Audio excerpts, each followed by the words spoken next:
Alors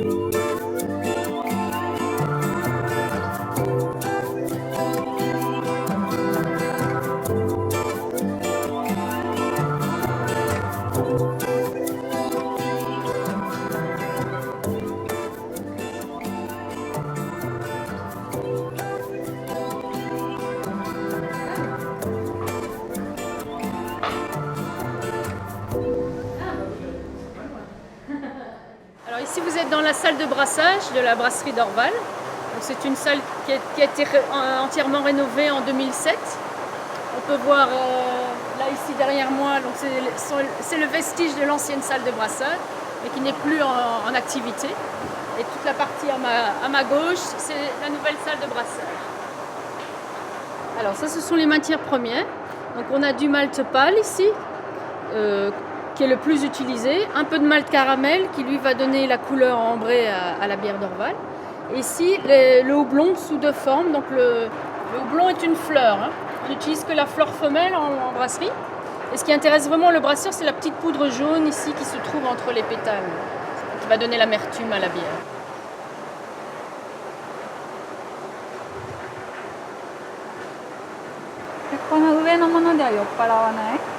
Non, il n'y a pas encore d'alcool à la salle de brassage, il n'y a pas d'alcool. La fermentation commence après le refroidissement du mou. Donc ici, l'étape brassage sert simplement à obtenir un jus sucré à base de céréales et qui va être ensuite fermenté par la levure.